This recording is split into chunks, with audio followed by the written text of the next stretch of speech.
and welcome to Prime Property, your weekly real estate reckoner. Here are the headlines from the week gone by. The 2G scam resurfaces to haunt Unitech and DB Realty.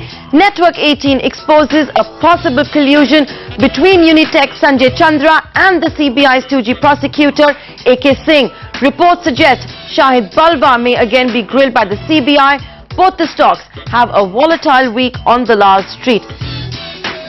Realty index tanks 5.5% this week. DB Realty, the biggest loser, cracks 31% for its 2G scam links and a disastrous set of third quarter earnings. Ansal Housing is the top gainer, up 10.5%. GLF loses 2% in trade after a dismal third quarter performance. Net profit way below estimates at 285 crores versus 258 crore rupees quarter on quarter. Revenues declined 4% to come in at 2,291 crores. HDIL's net profit declined 31% year on year to 107 crore rupees due to higher finance costs and tax expenses. It wasn't a good week for real estate. The Unitech stock closed 18% lower on Tuesday. That's a day after Network 18 exposed possible collusion between Unitech's managing director Sanjay Chandra and the CBI's public prosecutor AK Singh. The CBI has removed AK Singh as public prosecutor and is now investigating the mysterious tapes. Unitech has denied all allegations and blamed vested interests for malicious allegations. This latest twist in the 2G saga took down DB Realty as well. DB Realty's co-promoter Shahid Balwa is also an accused in the 2G scam and out on bail, just like Chandra.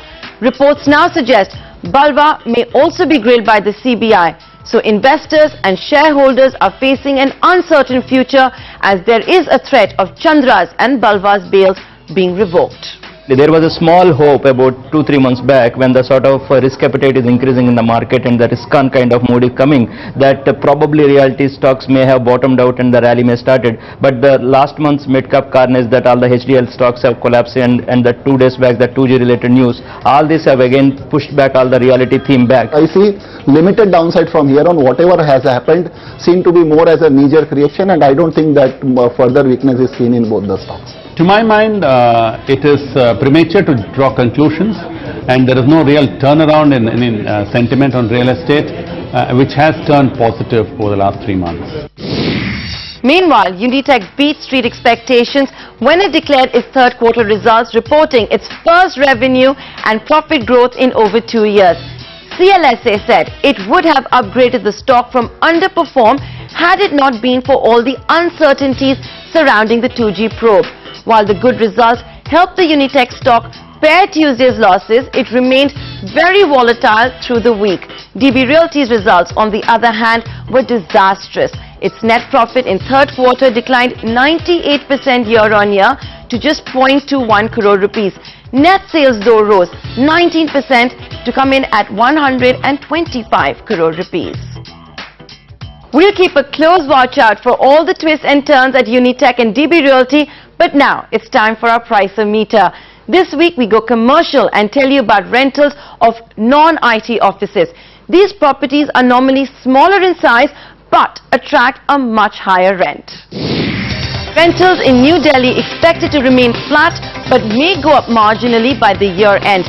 Leasing activity in Gurgaon has already slowed down, and in Noida, rentals under pressure on account of a high vacancy rate. If you are getting a decent deal and if the tenant is a multinational or a corporate who is reliable and has a reputation, certainly one could consider investing in commercial office space in Gurgaon. Noida has been suffering from oversupply of office space for quite some time. This year I do expect that leasing will increase in Noida, but the rentals will still remain flat as there is a large vacancy rate. Leasing activity in India's commercial capital Mumbai has already slowed down, and an uptick in rentals is unlikely till the end of 2013. Well, we are seeing quite a bit of activity in BKC, Lower Parel because of lower rentals. Overall, again, Mumbai, the commercial office leasing will be less, at least in the beginning of the year compared to last year. And the rentals are expected to remain flat in Mumbai. Bangalore is known as India's largest office market. CB Richard Ellis says if you want to invest in Bangalore, don't be guided by rentals, but rather by the quality of the tenant and the lock-in period for the lease. Bangalore has a significant amount of supply. I do not expect the rentals to go up in the near future.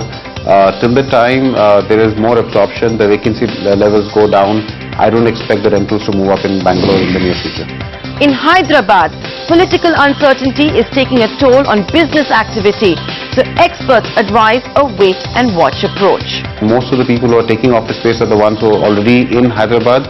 I do not expect much, at least the first half of the year in Hyderabad office market. Ahmedabad is known more as a market for industries and offices, but that is set to change.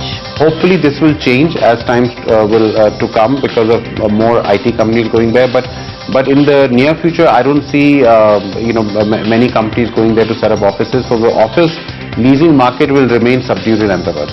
So that wraps up Price and Meter. Time now to tell you what's buzzing on Dale Street.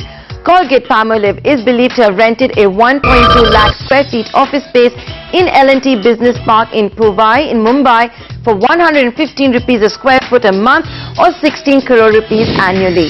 ABG Shipyard may sell a prime 2-acre land parcel in Worli opposite the Four Seasons Hotel to retire debt. The company may even look at building a residential luxury project in partnership with a real estate firm. Prestige Estates to raise 364 crore rupees via an IPP or institutional placement program. Delhi-based Omax is planning to raise 250 crore rupees through fixed deposit schemes ranging from 6 months to 3 years. The rate of interest will be between 11.5% and 12.5%. For the first time since the 2010 Commonwealth Games village debacle, MRMGF is making a comeback. It's all set to launch a project at the Delhi-Gurgaon border near the international airport. When contacted, MRMGF declined to share its plans with us, but this is what we learned. The project is codenamed Ekantam and is spread across 11 acres. On offer are 300 flats, all of which are 4 BHKs. Brokers say flats here are being sold between 10,000 and 11,500 rupees a square foot, or around 3.16 crore rupees a flat. That is a premium over the current rates in that area. A word of caution, MRMGF may not have all the approvals for this project, which is why it's asking for an upfront booking amount of 15 lakh rupees and the next tranche is payable after 9 months. MRMGF though faces a crisis of confidence. Since its incorporation over 6 years ago, MRMGF has launched over 15 residential projects in the National Capital Region and delivered just 2. That includes the Commonwealth Games Village. The company's aborted IPO in February 2008 and the global slowdown hit its execution capabilities. Things then got worse when MRMGF fell out with the Delhi government over the Games Village, and Executive Vice Chairman Shavan Gupta had to get bail for a case that's currently being tried in Hyderabad. It's too early to say if this could be the start of a turnaround. Time for a break, but when we return, we touch base with India Bulls. Stay tuned.